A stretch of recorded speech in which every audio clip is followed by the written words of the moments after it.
to be good to go. Virat, where are you? Where are you?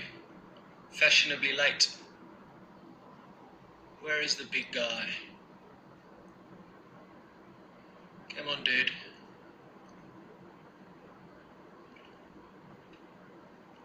Come on.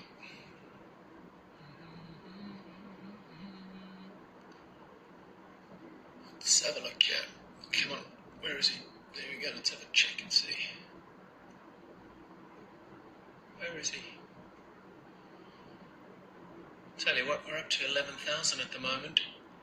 11,000 eyeballs, 12,000 eyeballs. Where's Virat? He'll come on in a minute.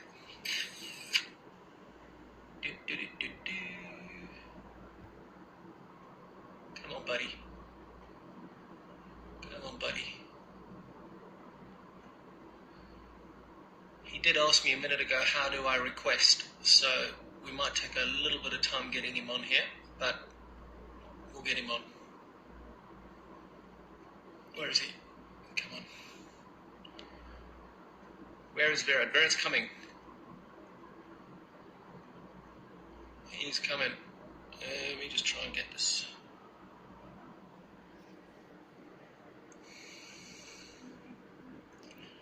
Come on. Where is he? Where is he? Is he here?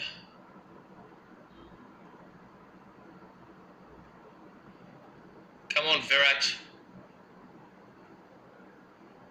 Where the fuck are you? Jesus. Where is this oak? Come on, dude.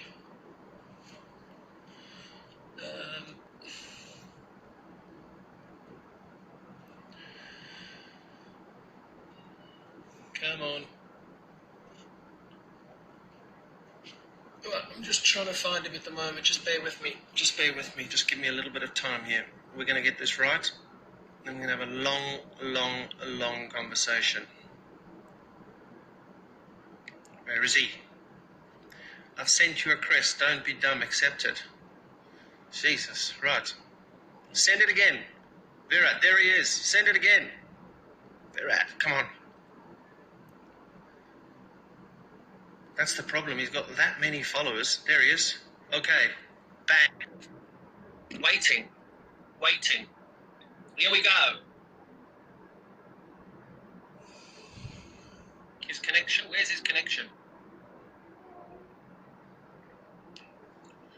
Brother! Why? Turn your camera around. How are you? You can't figure this stuff out. You're too old for this. Mate, let me tell you, technology, when you've got 54 million followers, is a bit of an issue. I was hoping I was going, it was 11,000, 12,000. I was going, oh, get out!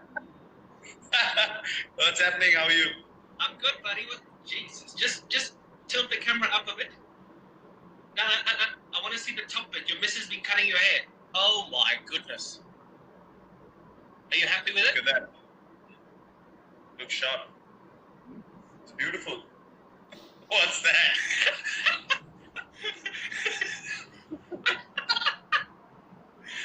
That's why I'm wearing a cap. I got some bad.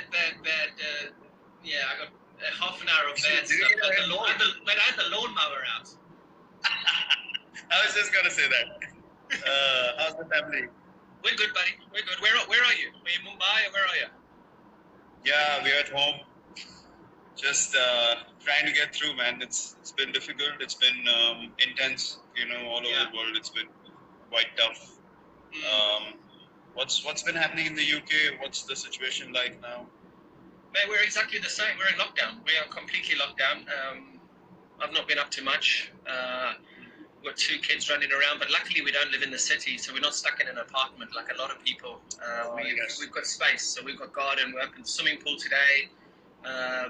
So we're very lucky that we've got space, but it's tragic what's happening, huh? Tragic. I know. Sweet, you're at Wentworth, aren't you?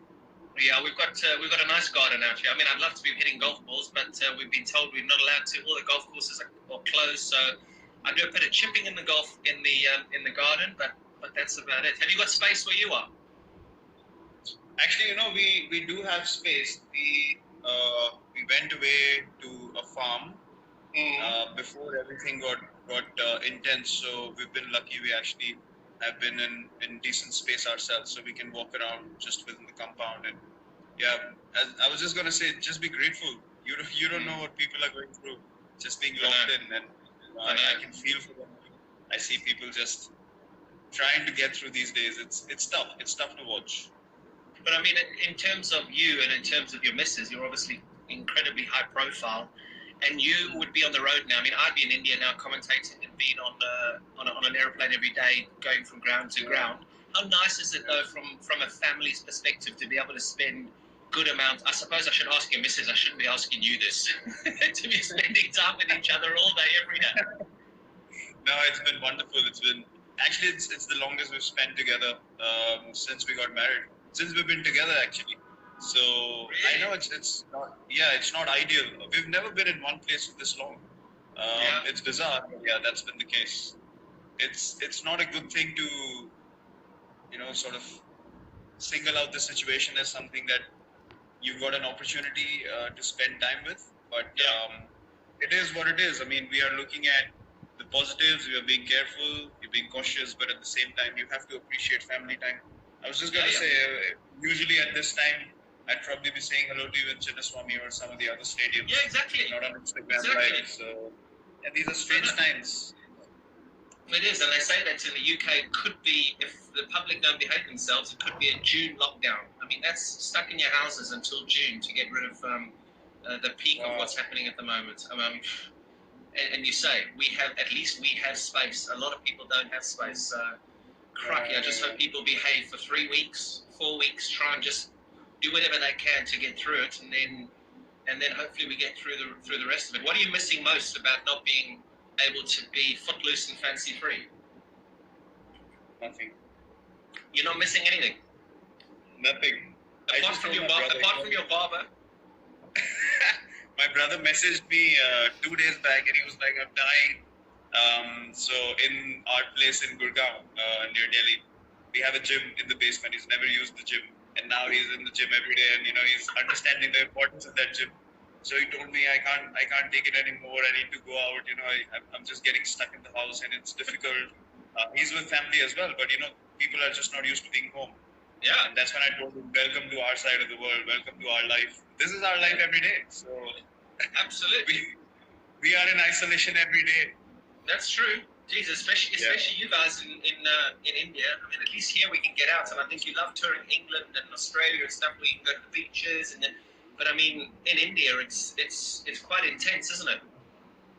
Yeah, it is. But to be honest, we're just grateful that we're home. We're in one place. With all the travel restrictions now. Imagine if we were still on tour and stuck in some country, and it would have been very, very difficult for everyone around. Just stuck in different parts of the world. And I wanted to ask you, what's been the mindset of people in the UK? How are they dealing with the situation? How are they looking at things? And is there panic? Is there sort of? Mate, there has been a reasonable amount of panic. I think people stockpiled for the first week or two a couple of weeks ago. I mean, I don't understand the situation at the moment. We live on the flight path at Heathrow, and you can still see some airplanes in the air. I saw one of the airlines grounded their fleet recently. British Airways were talking about letting go of 30,000 people on leave at the moment. And so, I mean, I still don't understand how they haven't completely closed the borders here yet. When I came back from shooting that documentary a couple of weeks ago, there was quite a big outcry.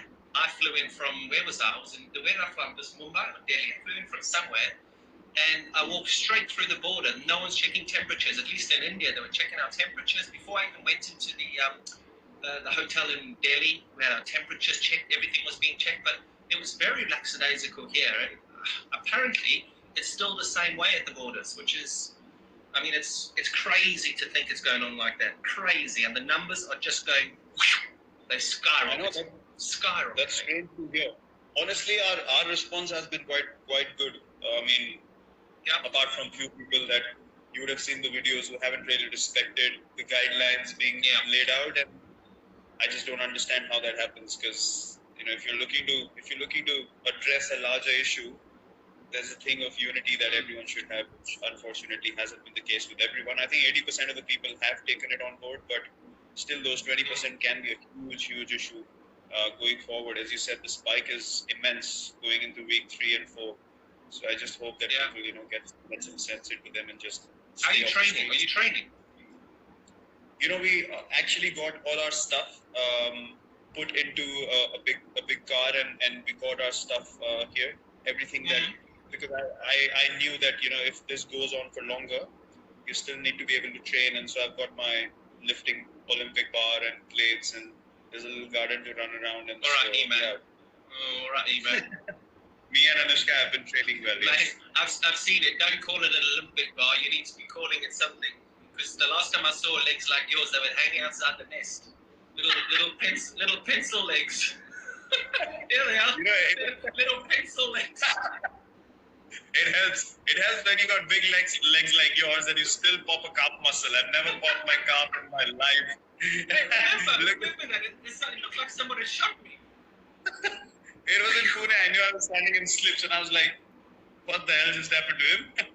So no use of big legs if you can't run. I'm sorry. This is very true. And what I'm actually going to say now, even to see that, guys, me and Virat are having a conversation here, and I know that there's a lot of people who are very interested in this interview. We're just talking as friends. We're talking as buddies, and we're going to go back to 2009 now. We're going to talk about Bangalore, and we're going to have some fun. This is just Virat and I having some fun.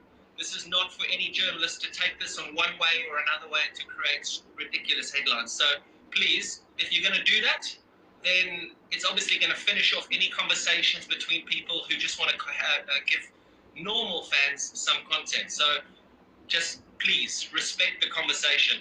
Hold on. Don't worry about this big lecture because no one's heard you. This is going to go off anyway, so just carry on. Okay, I tried. Yeah, that's good. Listen, RCB. Yeah, go on.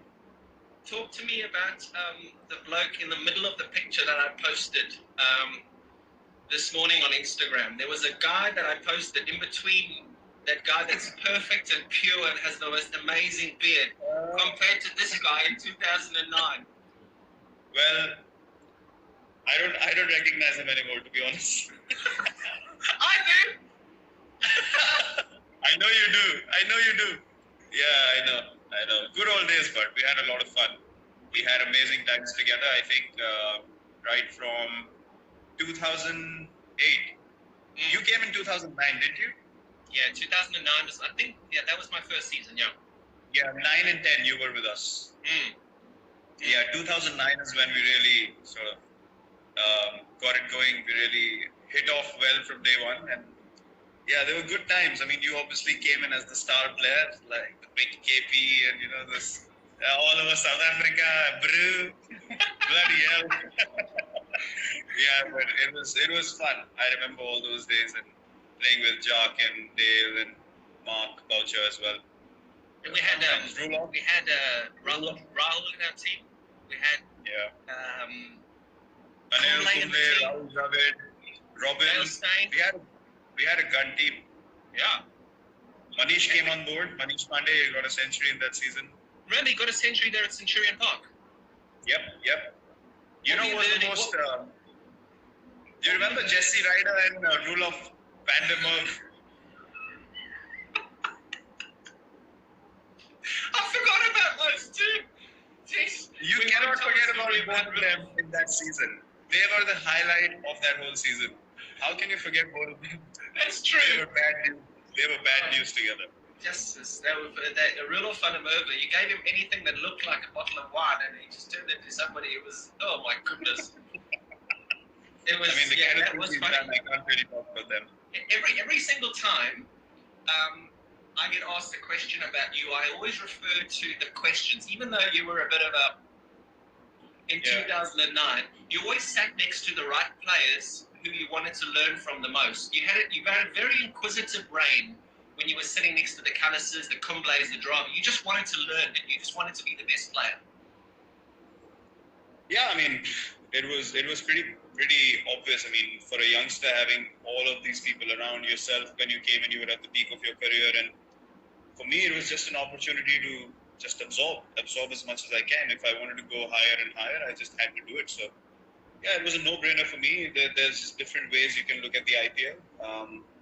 Nowadays, there are a lot of youngsters who still ask those questions. I'm not sure of the other teams, but the people that we interact with, the guys in the Indian team, they ask those questions, which are, the right questions. So, yeah, it's basically how you look at things, and I always wanted to just be the best version of myself, and learning from you guys was a no-brainer. Did you think that you would become as good as you've become? Never. I was just talking to my coach the other day, 2 days ago. If someone told me 12 years ago you'll have these numbers after 12 years, I would have told them to get lost. No chance. That's amazing, huh? I mean, just God's been kind. If your mind's in the right place, if you're thinking about the right thing, you have the right kind of vision, and to keep following regardless of all the noise around you, the results follow. If you look at the numbers and keep striving for the numbers, then the numbers go down, the career goes down, everything is lost. So what do you strive? What do you strive for now? Every time you come out and bat, whether it be for RCB or for India, you're just thinking end game is to win, and how do I win this game? You're not thinking about anything. There's no other clutter. Not at all. Not at all. For me, the most important thing is how can I contribute to make my team win? Because that is what we started playing cricket for. We were really, really small. So I don't think why that intent should change, why that mindset should change. It hasn't honestly changed with me. There's a lot of things that people try and create in India. They try and cook things up, stir things up. You have experienced that a lot when you were playing as well. So it's basically you just have to block the noise. And whenever I go to bat now, I understand that cricket is a small part of our lives, and I need to be able to make the most of the opportunity that I have in front of me. And I have a larger responsibility now, to be able to maintain this culture of fitness and taking the team in the right direction. And I mean, you just have to be grateful that you have this opportunity, and you just need to make sure all your energy is in the right place to be able to do that. Where did your nickname Chiku come from? Chiku actually came from, MS has sort of made my nickname famous from behind the stumps. In the stump mics people pick up. They call me Chiku actually like I'm their neighbor or something like that in India. They'll shout out, "Oh, Chiku wants water, please." And I'm like, I have a name. You don't know me, but you can't call me Chiku. Jesus, so when this all finishes, you're going to walk down the street, Chiku! Yeah, I get called out by the name of Chiku all the time. No one calls me Virat anymore. Either Kohli or Chiku. That's it. It's amazing that I come to India and they all call me Peter. So, who the fuck's Peter? Peter!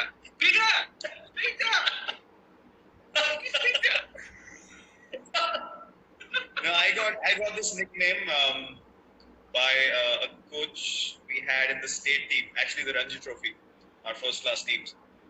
And I used to have big cheeks back then, and I had in 2000. Sorry. You used to have what?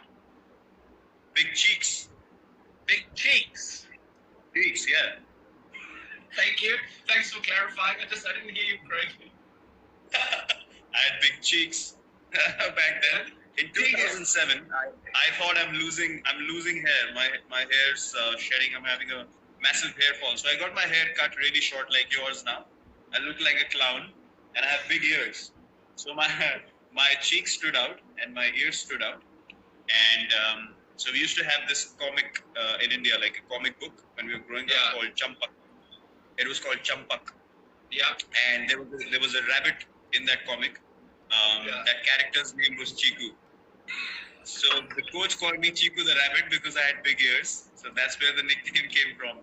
And then people started taking it up, and it went up to God knows where. Brilliant. And tell me, RCB, a lot of people since this thing went out. I've had such a busy phone in the last 24 hours. It's crazy. Why? And one of the big things was they want to ask, why have RCB not won a title yet? I mean, we get asked it all the time. We have to try and explain it in the commentary box. It's like, oh my God, geez, just stop asking the same question. Do you get sick of the same questions? Look, when you have in like history in the previous seasons as well, when you've had the biggest players who played for RCB. Obviously, there's going to be much more attention on the team. Now you see, even with this team, myself, AB, Chris Gale, Dale had played recently as well, and all these big players have played for RCB. So we're always going to be more in focus. But we actually spoke about it. We've reached 3 finals. We haven't won either single one of them. We've reached 3 semi-finals. But those things are irrelevant. Those things are irrelevant. As till the time you don't win that title. So look, we feel the same as everyone, to be honest. We keep talking about the team that we have. Even when we've had the best teams, we've just not been able to do it. But that's one of our main goals. We actually deserve to win a title, to be honest, because is that something that you are focused on now? We'll move on to Indian cricket in a minute, but is that something that, you've achieved almost every single thing in the game. Your numbers are crazy. Do you really want to win an IPL?